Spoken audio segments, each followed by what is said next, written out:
بله تماشاوانین هجا جهرمه مبری خانها جبدن بحرارش بهار هات لید بهاری ده پروردهی آکاشی ددومه تیمین لگرین و خلاصکرینه لسرچیای اویته پروردهی آکاشی دکن ددما پروردهی ده دیمن جهب رنگین تر درکتن هولی.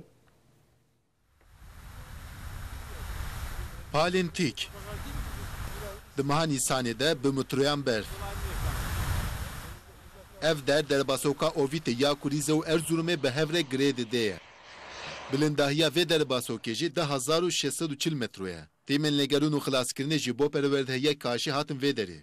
Arama kurtarma ekibimiz 9 birimin birleşmesinden oluşuyor. Tîmên lêgerîn û xilaskirinê bi tevahî ji neh bêşan pêktin. Di nav da çiyakêşên profesyonel, sporvanên avê, raftingvan, agirkuc û doktor henin. Tîmên me bi dil û can xebat û xizmetê dikin. Ekibimiz gönüllü olarak hizmet vermekte. Di perwerdehiyê de bi tenê daketina jî çiyan tune ye. Hilkişandina çiyayên jî heye. Hilkişandin saatek û nîvekê kişand. Piştî hilkişandina dû ve dirêj daketin dest pê dike. Aşağı doğru iniş için tasarlanmış bir aparat. Ev amûr ji bo daketina jêr hatiye çekirin, bi vê amûrê mirov nikare hilkêşe jor û bi tenê kêrê daketinê tê. Ama yukarıya doğru çıkarken ona zorluk çıkarmayacak bir malzeme altına yapıştırmak. Di nîvê mehavrê lê de li ser berfa perwerdehî hat kirin û ev perwerdehî bi dîmena rengîn diqede.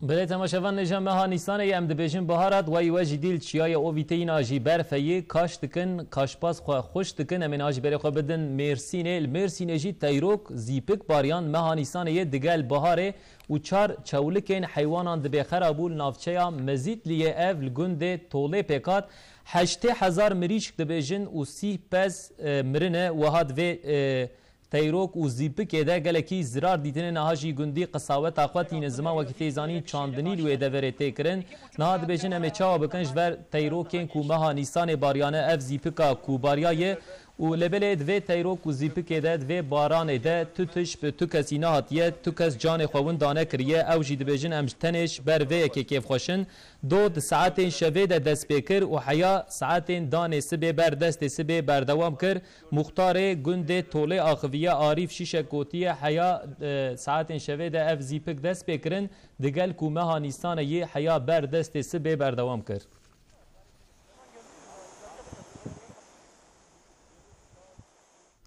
بله تماشاوان نجال مرسین روش بو صابو ام بره خو بدن عالی سرحدل اردهانه جید بجن باران ابو شپلی ابو د ساعتین شوید دست بکر دگل سرمایه وچ اوجی برفک باریا مهانیستان یه اونها شاش نابینن اف برفا کو دوباره 2 ساعتین شویده لاردهانه دست بکر لاردهانه شلی و شپلی ابو دگل ساعتین شوی سرماجی تولی و شپلی ابو و برف دست بکر شلوپه دست بکر براستی جی بر دست سبه اردهانیش خورابون دما